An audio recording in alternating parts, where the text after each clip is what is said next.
Okay, today we're going to talk about the Wars for Mexican Independence, which is the official term that goes into the textbooks.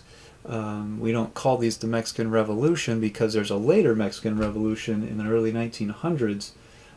So the textbooks will call this series in the 18 teens the Wars for Mexican Independence. So I use the word wars plural because there's several different revolts that get going and then are stopped or defeated, and then another revolt takes over after that, and that's generally how the Mexican wars for independence will go. They're not one unified movement. They're largely kind of splinter movements that break out here and there in different years, and eventually are successful because of also outside influence in 1820, 1821. So first we'll talk about the kind of background, what most historians define as the major causes of the revolutionary sentiment and the eventual independence wars. So we'll talk about kind of what caused a lot of these rebellions, or what the rebels said that they were fighting for. And then we'll get into the different attempts at revolt. All right, so one of the first big causes is just a lot of popular anger at what they call bad government. So there's this long-standing feeling in the New Spain colony that the king and the church, the king of Spain and the Catholic Church, are really kind of good and moral. They're upholders of kind of justice and kind of salvation of your personal soul and all that, but that they are very much led astray by corrupt local administrators like a viceroy, or dependent, or city council, or local tax collector, or something like that. So the rebels will often kind of take a hedged type of stance where they say they like the king, they like the monarchy, they like the religion, they like the kind of superstructure of monarchy, the government at the highest levels, and they define their complaints as directed at more at the local government or the lower levels of the imperial government. So they often say that that's what they're rebelling against, is that kind of local corruption. So that type of definition often convinces many colonial elites, the wealthy, the people living in cities, to support some type of autonomy movement for more local control over their kind of region or their city council, while still staying a colony within the overall Spanish Empire. So only the most radical and extreme call for full-scale independence during these 10 years, the 18 teens, when you have all these splinter movements going on. A lot of them just stay fairly moderate, where they say they just want to eradicate corruption on the local level, but still stay part of the overall Spanish Empire, still remain a colony. So the fighting in the colonies will largely be between the absolute loyalists who don't want to change anything about the government, and these insurrectionists, who even the insurrectionists often claim to be fighting for the king's interest in getting rid of local corruption. So these rebellions are not the normal type of rebellion that we often see throughout the world, which would be kind of revolutionary colonists against imperialists and colonizers from the home country, the home government. So these wars largely break down amongst the colonists themselves, between the loyalists and the insurrectionists who want to, massive reform or complete overthrow of the local government. Another major problem are the racial fears that permeate society, because we have to remember there is slavery out here. There is a lot of kind of oppressed native workers. There's also a lot of racial intermixing, so there's a lot of Creoles in New Spain. And that large of a population of kind of mixed race or straight out oppressed people like slaves or natives always creates these racial fears that permeate New Spain. So a lot of the, not just the colony leaders, but also a lot of businessmen and landowners and whatnot, they're very afraid that these racial feelers could kind of explode during any rebellion or any revolutionary movement. And especially a lot of the European or Iberian landowners are very afraid of something happening to them, like happened during the Haitian Revolution, which was kind of an anti-slavery movement that eventually went genocidal against the former European slave owners. So, of course, the Iberians and the big landowners are very, very afraid of that. We should remember that black troops fight on both sides of these wars for independence. Each side's armies will have black soldiers in them because each side, both the loyalist and the more insurrectionist types, will promise freedom to slaves if the slaves will join their army and they win. So a lot of, especially royalist slave owners, would donate their slaves to the army so that they would become just kind of slave soldiers, basically. A lot of natives also fought on both sides, largely for the same reason, because both sides promised to make deals with native groups to end their oppression or something if their side won. Of course, the natives often don't believe the long-term New Spain government because, it's the government that's been doing that to themselves, to the natives in the first place. So a lot of natives join much more with the insurrectionists, who will promise that in the new government that's built, if they win, that the natives will have more of a seat at the table and their oppressions will be ended. There's also foreign soldiers who come into these wars looking to use the wars to gain fame for themselves, or if their side wins, possibly be paid off for helping in the victory by gaining land. But the foreign soldiers often don't have a whole lot of impact on the battlefield, because when they get to New Spain, somewhere around 90%, 9 out of 10 of them die of some type of tropical type disease once they enter the colony. So foreign soldiers don't have much of an impact on the battlefield because they're just dying off in droves. But a lot of the revolutionary military leaders will be Creole themselves, mixed race. And a lot of them also came from various socioeconomic backgrounds, which means that there were some Creoles that were landowners who joined the revolutionary movement, who joined the rebellion, but other Creole landowners, both poor and wealthy, joined with the loyalists. So the armies are fairly split according to racial backgrounds. There's not a whole lot of one group or the other on join up with one side or the other. Another major thing that pushed the revolutionary sentiment forward is that a lot of these colonists in New Spain have started reading a lot of revolutionary ideas coming out of the American Revolution, and especially from the French Revolution. And we have to remember, those just were taking place in the 1790s, especially the French Revolution. So there's a lot of things written in France about how horrible monarchy is and how much better everything would be with a democracy and a constitution. So that seems to have inspired at least a few of the Mexican rebels to take up arms against their own king and demand full independence, a fully new government outside of the Spanish Empire. And another influence from the French Revolution is especially this neutral trade idea that disrupts a lot of the colonies' trade, because you suddenly have a lot of foreign boats coming into the colony they do a lot of smuggling, and a lot of the New Spain investors start worrying a whole lot about the stability of the New Spain economy.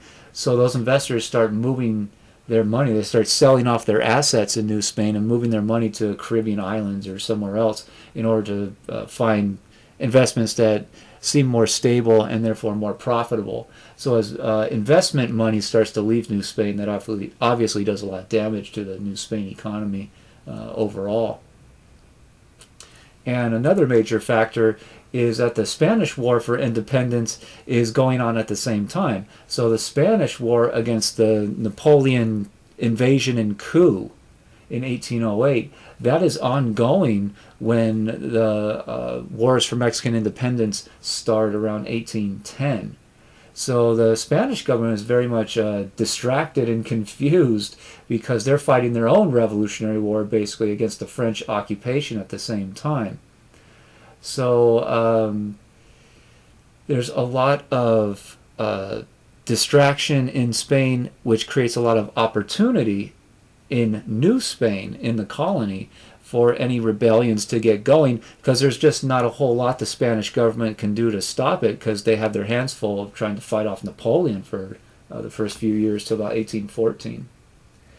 And of course, the results of the Spanish War for Independence is one of the big results is Spain creates a new constitution in 1812 that might have also inspired further constitutional ideas or arguments or rebellions to establish a constitution in what would become Mexico.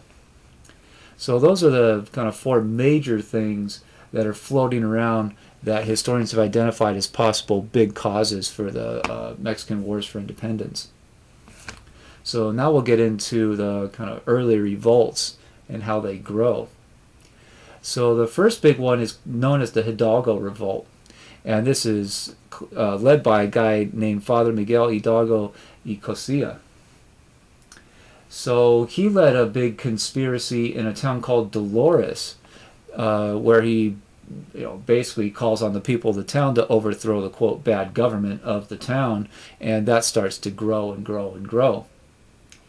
So this gets going in September of 1810.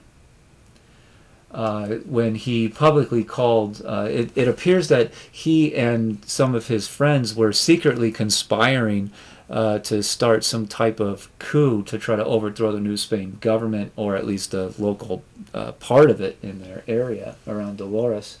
But the government found out the conspiracy suddenly, and Costilla realized it.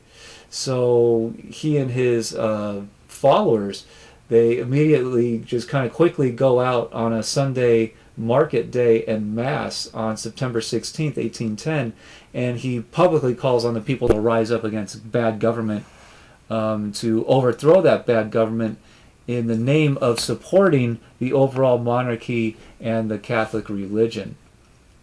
So he basically said that bad government was threatening the stability of the Spanish monarchy and therefore New Spain, and government was threatening the stability of the Catholic religion in New Spain itself. So he called on people to overthrow the local government in order to kind of set things right again. So he seems to want to start a kind of rebellion amongst a large population, but he also wants to connect that urban-based rebellion uprising to a rural agricultural worker movement. So he realized that he had to get not just the kind of economic elites, the big landowners, on his side. He also had to get the average workers on his side. And he did that in various different ways by supporting a lot of conservative things, namely the monarchy under Ferdinand VII and the Catholic religion, in order to get them on his side. So a lot of wealthy landowners and businessmen joined his movement, and also a lot of poor workers joined his movement at the same time. So their first move is to arrest the leaders of the town of Dolores. And they accomplished that fairly quickly. And on this map, Dolores is here with the green dot. And right after that, they go to Guadalupe to take up the Virgin standard, the image of the Virgin, and they will use that image as their symbol of their rebellion. And then they'll start to move on to larger cities, larger and larger cities as they go. So as they go from town to town, city to city, they're going to gain more and more adherents. So Hidalgo's army starts to grow. His kind of militia of volunteer soldiers starts to grow, and they are getting up to about 25,000 soldiers as they're going from town to town. So some elites are supporting it. Some wealthy landowners and businessmen are supporting this movement, especially at first, until as these rebel armies start going from town to town, looking for more adherents, they actually start attacking large properties, large farms, and they start, attacking these large plantations, basically. And they start taking food off them, and any landowner or any workers who try to resist, they'll attack also and usually defeat them. So there's violence against some random landowners just out in the areas that they're moving through. And a lot of landowners are angry at this because it appears that this kind of rebel army that's foraging around is not making any distinction between government supporters that they define as an enemy or just anyone else that's willing to help this movement. The armies really just attack any lands that they come across, and they attack anybody who tries to resist theft of food or whatnot, theft of property off of the land. One of the bigger cities that they come to is Guanajuato, which is here, and that's going to develop into a battle because there's some royalist forces in that town. And the royalists quickly realized that they were outnumbered, so they barricaded themselves in a granary and basically hoped that word would spread to the capital city, Mexico City, that the Spain government, the viceroy, needs to send reinforcements to Guanajuato. So the royalists at Guanajuato, they locked themselves up in a granary. They barricade it, hoping for these reinforcements to show up and chase off the rebels.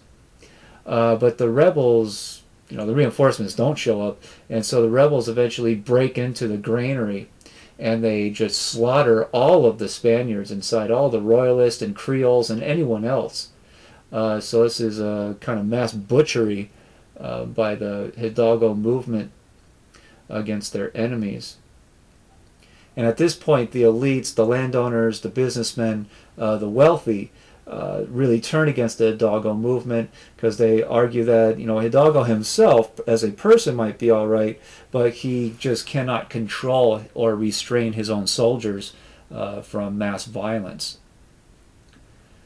So a lot of the elites start backing away from the Hidalgo movement and dropping out of it and speaking out against it because of this mass violence.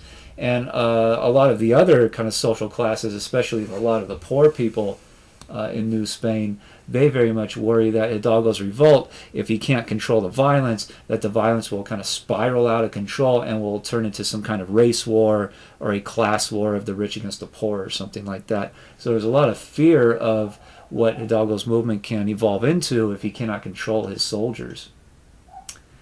Hidalgo's forces next go on to the town of Valladolid. The town leaders are very much afraid that if they try to fight the Hidalgo soldiers and they lose, that the Hidalgo soldiers just massacre everybody. So Valladolid actually gives in; they surrender without a fight in order to just escape this mass violence. And that once they are kind of taken over by the movement, and some people like Hidalgo are joining each town they go to, but the city did not experience mass violence, and so that seemed to teach all the other towns that Hidalgo soldiers will go to just give up without a fight. So Hidalgo's forces are spreading out pretty quickly, and you can call it conquering a lot of land and a lot of towns, but they're not actually conquering them anymore because most cities just surrender without a fight. And at this point, Hidalgo's forces are growing by leaps and bounds. By the time he decides to attack Mexico City a month later, in October 1810, he might have, historians estimate, he might have an army of around 80,000 soldiers, which is a massive army for New Spain at the time. But it's mostly kind of poor workers, middling artisans and businessmen or something like that are joining his movement. Was the New Spain government soldiers mostly remain loyal to the viceroy. So next they march on Mexico City in October 1810, and they don't actually get to Mexico City. A royalist force comes out of Mexico City to attack the Hidalgo movement to the west at a place called Montecruces. So that becomes the major battle. And the royalist forces, the loyalists, win that battle and defeat Hidalgo's forces. And Hidalgo himself is captured at the battle, and so he'll be put on trial and executed the next summer in July 1811. So many people at the time, and many historians since, argue that Hidalgo's revolt was very popular, especially amongst the kind of workers, and had a very good chance of success of overthrowing the viceroy and establishing a new government if he had just been able to build some kind of alliance between the workers and the poor that were largely on his side, and the elites and the wealthy and the big businessmen and landowners. If he could have somehow got them to agree and build one kind of unity movement amongst all those factions, that he might have been very successful in overthrowing the government completely, and could have hopefully have avoided some kind of class war if they're all on his side. But he was not able to accomplish that, so his movement fails in October 1810, and like I said, he's executed in mid-1811. But a lot of other movements keep going in his place in 1811. So the idea of revolting against the government grew widespread across all of New Spain. So there's a lot of different rebel groups and conspiracies that get going in 1811, even while Hidalgo sits in jail. Some of these are often financed by elites and wealthy landowners and whatnot who hated their local government and viewed it as epidemically corrupt. But again, a lot of them are saying that they just want to get rid of the bad viceroy or the colonial government leaders, but they still want to stay under the Spanish king and stay in the Spanish Empire. So there's a lot of conspiracies, a lot of rebellious groups that are running around all throughout New Spain. And a lot of them, or at least several of them, seem to plan with each other how they're going to attack government outposts or parts of the New Spain colonial army. But a lot of them don't plan, and they just go off and kind of do what they think is best independently. So after Hidalgo is executed, the leadership of some of the major revolts falls to another Catholic Church functionary named Father Jose Maria Morelos. So he had been running a different revolt further south that got going in 1810, and he is continuing to run his revolt in 1811, 1812. So his revolt largely uses guerrilla tactics, which are again kind of hit and run tactics, where his soldiers will hide in towns or even out in the countryside. They don't have uniforms, so they look like just average, workers or colonists or whoever. And then they kind of get together in secret and they'll launch an attack on a government outpost or a part of the army or something like that. And when the large colonial militia, the large government army comes in to fight back, they'll go back into hiding in the town or the countryside or wherever they are. They'll try to mix into the general population so they don't get captured. So Morelos' tactics are largely kind of hit and run and hide when the larger government forces come to the area. Morelos is also much more able to closely control his soldiers and their movements, and he was able to stop them from kind of getting out of control and going off and kind of massacring their enemies or something like that, the way Hidalgo lost control over his soldiers.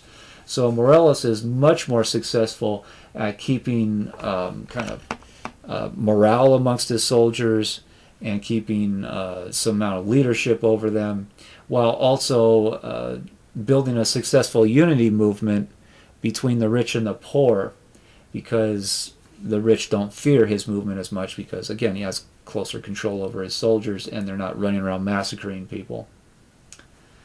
So that's kind of the background of Morelos.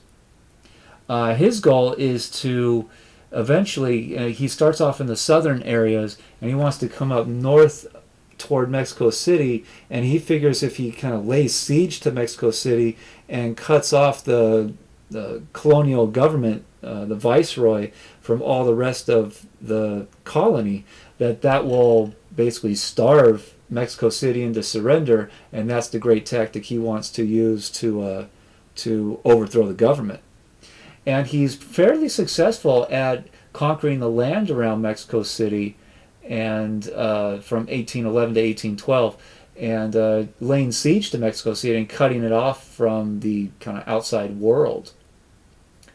The problem, though, is that the government soldiers have much heavier weapons, so they are able to occupy most of the other big cities in the colony. And as the government continues to do that, basically when the government occupies a major city, they're going to go through the population and start looking for Morelos's guerrilla fighters, start looking for the rebels.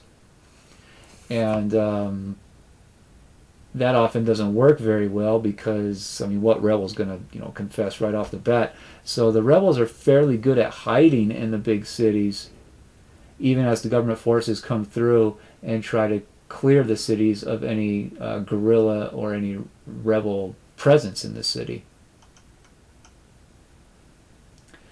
And again, that often doesn't work because the government's going to start arresting people on the suspicion of supporting the rebels or something like that. And that just angers the population even more. Remember, this is 1811, 1812. This is when Spain is writing its Constitution of Cadiz, its very liberal constitution for the time. And that excites a lot of kind of liberals and rebels in New Spain when they start to hear about the Constitution in late 1812, 1813. And a lot of those rebels decide that they're going to write their own constitution for this new government that they hope to build. And the rebels hope that establishing some type of democracy under this constitution will legitimate their movement as an alternative to the corrupt viceroyalty of New Spain. So the rebels actually hold elections in June 1813 to elect a few people to write a new constitution for the colony. And the elections seem to be pretty manipulated in order to get the results that the rebels wanted. But it does elect 8 representatives that meet to write a constitution in September 1813, and Morelos himself goes to that meeting and tries to kind of throw his weight around. He declares himself to be the executive branch personally, and tries to force those 8 kind of constitution writers to be subservient to him and his ideas. So there's right off the bat a very clear conflict between Morelos, who is trying to get his demands met for what should be in the Constitution, and at least theoretically elected representatives of the area. So Morelos actually issues a list of 23 points or demands that are known as the Sentimientos de la Nación. So those are basically his feelings about what should be in the new constitution and how it should be set up. And obviously he's going to put himself forward to be the real leader of the new government. This little Congress that's going to write the Constitution really tries to assert itself as the higher authority over Morelos or over any other executive. So there's this kind of standoff between the two sides, between Morelos and the Constitution writers. While this is going on, Morelos goes back to lead the fighting against the New Spain government authorities. But toward the end of 1813 and early 1814, his forces lose a kind of shocking series of battles and lose big. So they lose much of the territory that they had kind of conquered and controlled, especially in the south of the colony. They're losing control of those lands back to the royalists, back to the viceroy government. So that really cratered or destroyed a lot of Morelos' authority over the Constitution writers, who remove him from the executive and then basically just ignore his sentimientos, his feelings, what should be in his demands for what should be in the Constitution. The royalists then go to the town where the Congress had been meeting, and they conquer it, which forces this little Congress to flee. And around this exact time, Ferdinand VII has returned to Spain in 1814 and has gotten rid of the Constitution and reasserted his own absolutist authority. So a lot of the kind of rebel congressmen, they're still thinking about writing the Constitution. Um, they're hoping to, that their Constitution will be liberal and will have voting rights and a democracy and whatnot. So it will be seen in the kind of Spanish Empire as an alternative to what Ferdinand VII is doing. So eventually, in later 1814, about October, they issue their constitutional decree for the liberty of Mexican America. So this will be their kind of constitutional statement about what the new government that they're hoping to build will be about, what it's going to entail. And it's popularly known as the Constitution of Apatzingán, because of the place where the thing was actually signed and kind of promulgated. So the biggest, most important things to remember about this Constitution is that it copied a kind of electoral process from Spain's 1812 Constitution, the Constitution of Cadiz. So it sets up a representative democracy where the legislature is elected by the people, and so the legislature will be very powerful. It'll basically be the center of the government. And the executive is really set up to just enforce the laws that the legislature passes. It appears that the writers of this Constitution were very afraid of Morelos' ambition, so they created what is called a plural executive, which means there's no one person that's in control of the executive branch. It's created like a commission where one guy has kind of law enforcement power, another guy might run foreign policy, another one might run tax collection or something like that. So we often see these plural executives when the Constitution writers are afraid of putting too much power in one person's position. The problem, though, is that the writers of this Constitution did not have the power to actually implement it because they don't control much land anymore. The Viceroy government has reconquered most of the areas that Morelos had controlled up till that point. So they start kind of traveling around from town to town to escape capture because writing this Constitution is treason against the Viceroy government. So they keep traveling for about a year or so until they're actually caught by government forces, or nearly caught, in September 1815. And Morelos decides to try to free them. So he takes his forces, his rebellious forces, and tries to break them out. And that's not very successful. The Congress, the writers of the Constitution, do escape. But Morelos, in trying to guard their escape, kept fighting against the government forces and is actually caught and executed in December 1815. So this Constitution that they had argued over for so long and that Morelos had died to defend and try to put in place is actually never implemented because the government is winning the war at this point by late 1815. So now Morelos is gone also. And at this point, kind of all rebel unity just collapses. So the rebels splinter off into many, many different groups. Many groups feel that the general population is on their side, that the general population does not like the government for what it's been doing. So when there's that general feeling amongst the population, there's a lot of different leaders that are going to rise up and try to take advantage of that to lead a rebellion. And if they overthrow the government, they might be able to promote themselves as the leader of the new government. So there's all kinds of different rebellious movements going on. There's different militias running around proclaiming independence for an area or just whatever they're saying. There's also conspiracies to try to overthrow the viceroy. There's a lot of activity going on, and it's fairly chaotic. And it goes on for years because the government cannot knock out all of these rebellious movements at the same time. The government has a limited amount of soldiers, so they kind of prioritize which rebellions seem the most dangerous and the most threatening, and they go after them first. And once they defeat one movement, they go and try to fight off another movement. And while they go to another area, a new rebellion might start, pop up again in a place that the government just vacated.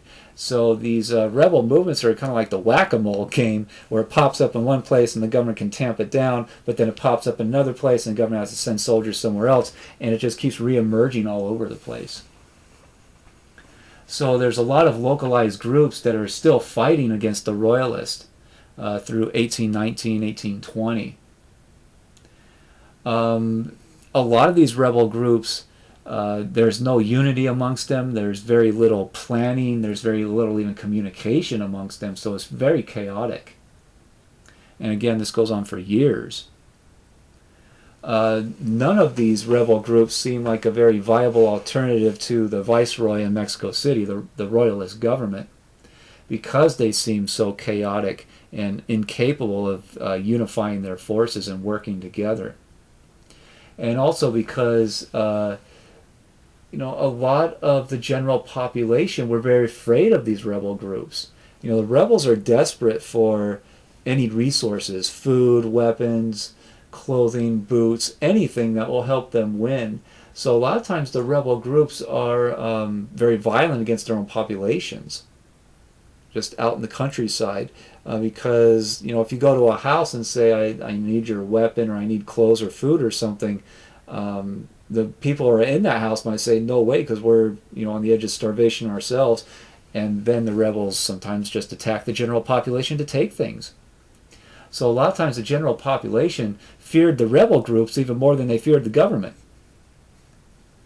And that does a lot of harm to, obviously, any ability of the rebel groups to form a unity movement to overthrow the government.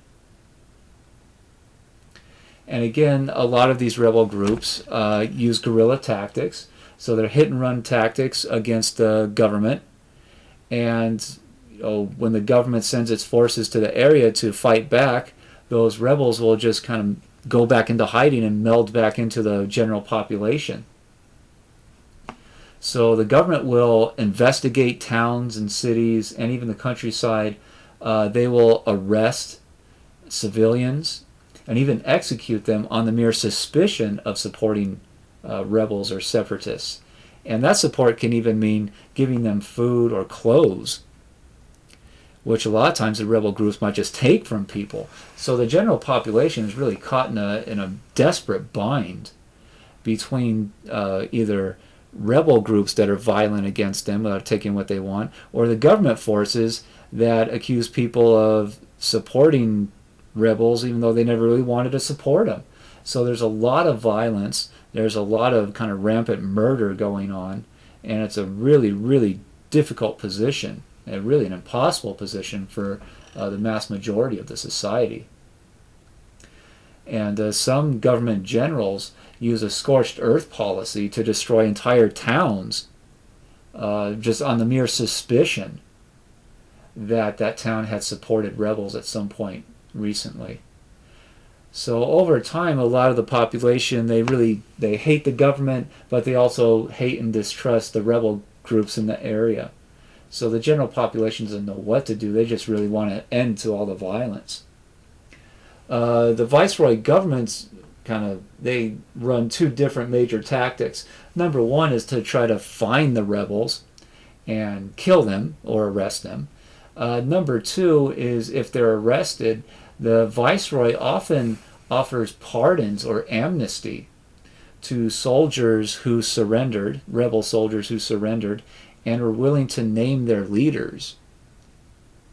That motivates a lot of the rebel soldiers, if they think that their movement is failing, to quickly surrender and name who their officers had been, and who the possible financial backers and whatnot of the rebellion had been, so the government can go after them.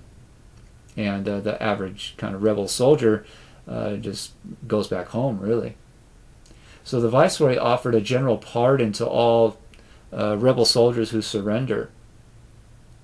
And therefore, the viceroy will define any soldiers, any rebels that keep on fighting, as illegal bandits, or thieves, or even enemies of the Spanish Empire, enemies of the state, basically. So the violence, by the time we get to the year 1819, 1820, this kind of civil war, this rebellion in one form or another with all these factions, has been going on since 1810.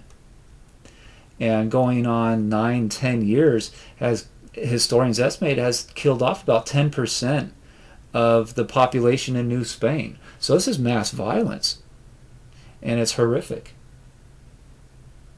And a lot of the general population by 1819, 1820 just wants these wars to end. And the government wants them to end also, for obvious reasons. They feel like they're winning. So new viceroy comes to power in 1820. And this new viceroy in 1820 believes that there's only one more kind of threatening rebellion going on way in the southeast of the colony, down near Oaxaca. So this viceroy sends an army under a government colonel named Agustin de Iturbide. And that colonel is charged with going to Oaxaca and destroying the very last remnants of what this viceroy feels is the last rebellion, the last rebel group, way out in the corner of the territory. So Iturbide takes his forces out there under government orders, and will fight a couple of battles, small-scale battles with the rebels. But right at this moment, in very late 1820, this is when the liberals in Spain basically take Ferdinand VII, the King of Spain, captive, and force him to go back to the Constitution of 1812, the Cadiz Constitution, the so-called liberal constitution in Spain. So the Spanish government is changing rapidly in these weeks when Iturbide is down near Oaxaca starting to fight off the last of the rebels. And Iturbide sees this as an opportunity because the Spanish government is in such flux and upheaval that Iturbide sees this as an opportunity to unite all of the kind of rebellion groups in New Spain and all of the mixed race, the Creoles in New Spain. And he thinks if he can do that right at this moment where everything with government kind of seems to be up in the air involving Spain and the colony, that if he can get all the people on his side, he can overthrow the government himself and launch himself into power to run the kind of replacement government.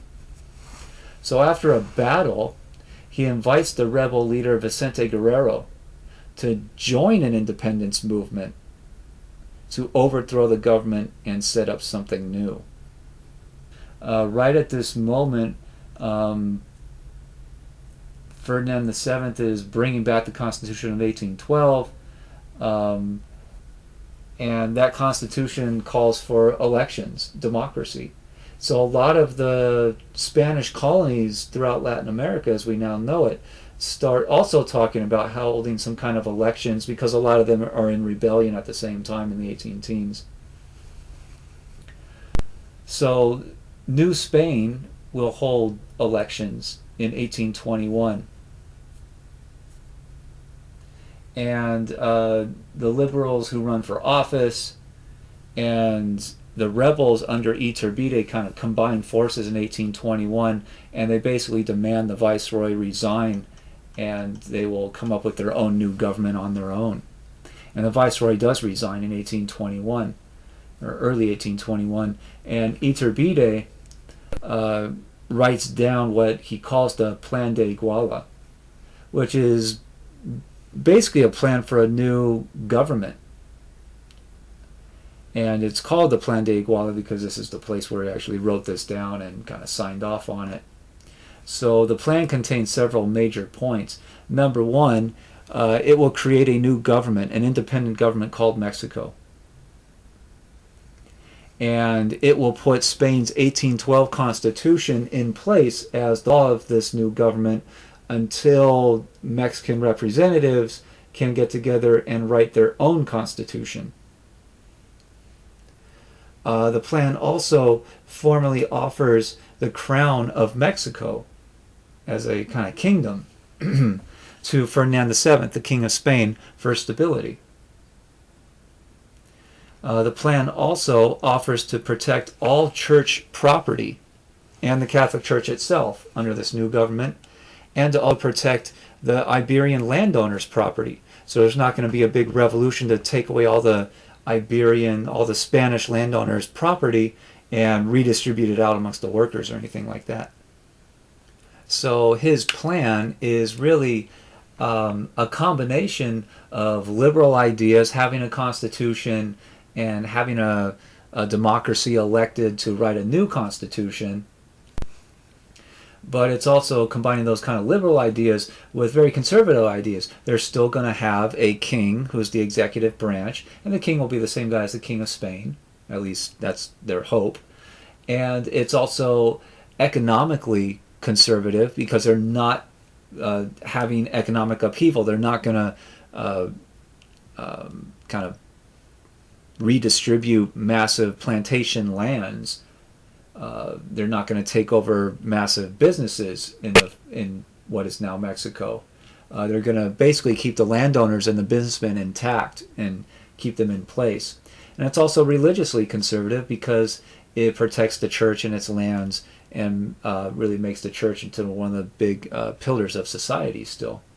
So a lot of the conservatives in what will become Mexico are happy with this idea because it protects the monarchy and it protects the church. So the Spanish government will send some representatives to Mexico to sign or negotiate and eventually sign a treaty at Cordoba. And that happens in August 1821. That officially creates Mexico as an independent country. So this is Iturbide signing this treaty with representatives of the Spanish government. And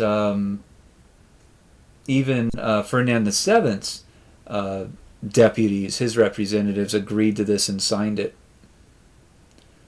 The problem, though, is that once the treaty is sent back to Spain, the new Spanish government absolutely refused it.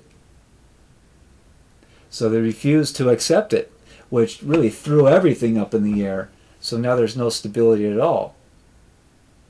And at this point, the separatists are leading this attempt to create an independent Mexico. They are looking for any amount of stability possible. So they proclaim Mexico as an empire at this point in very late 1821, and they name Iturbide the emperor. So they officially call him Emperor Augustine I.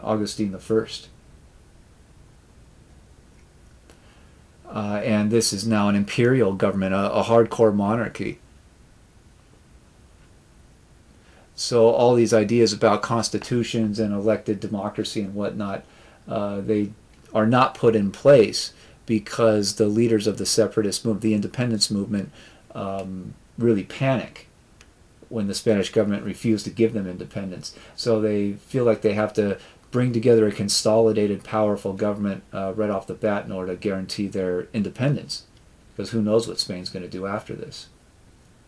The problem, though, for the new government in 1821 is that it has a lot of fiscal crises. It tries to print money, and that doesn't work very well, so there's rampant inflation.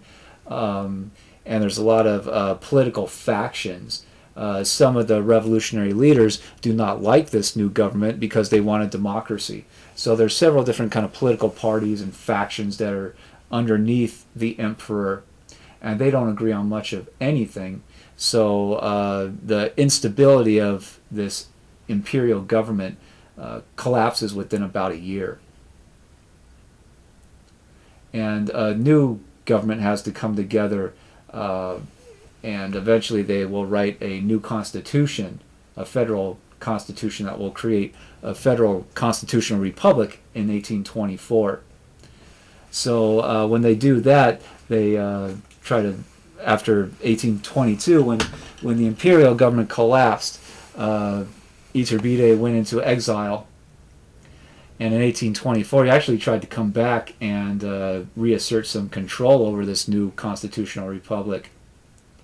But the new government arrested him and executed him in 1824 to send a message to any possible would-be monarchs that this is not going to happen in this new government, that they want a constitution, they want a democracy, and so they're going to start off with their democracy from that point, 1824 going forward.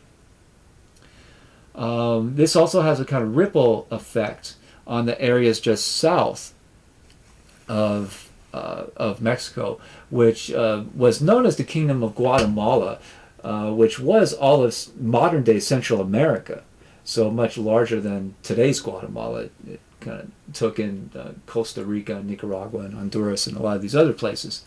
So the Kingdom of Guatemala was originally brought into Mexico under Iturbide's Plan de Iguala. So that was all going to be part of Mexico, all the way really down to the kind of Panama area. So that Kingdom of Guatemala avoided a lot of the civil war and a lot of the rebellion that had plagued what would be Mexico in the 18 teens. Because the Plan of Iguala also kind of rolled all of Guatemala into Mexico as part of Mexico. So when Iturbide was overthrown, that's really in 1822 where we start to see an independence movement in this Kingdom of Guatemala, this kind of large Central American area. And that's where they really break away from Mexico. The only area that kind of remains part of Mexico is the what is today Chiapas State, or Chiapas Province, which Guatemala lost to Mexico during all this confusion. So Mexico kind of takes that very southern area and keeps it. So that's really where the old Viceroyalty of New Spain stands in 1822, 1824, as we start to wrap up this class. And in the next lectures, we'll go on and talk about the other revolutionary movements, especially largely kind of Central America around Panama, and then getting into South America, the kind of Viceroyalty of New Granada and the Viceroyalty of Peru and the Viceroyalty of Rio de la Plata, all these areas in the western part of South America, and eventually the kind of revolution in Brazil that will break Brazil off from the Portuguese Empire. So we'll get into those in the next couple times.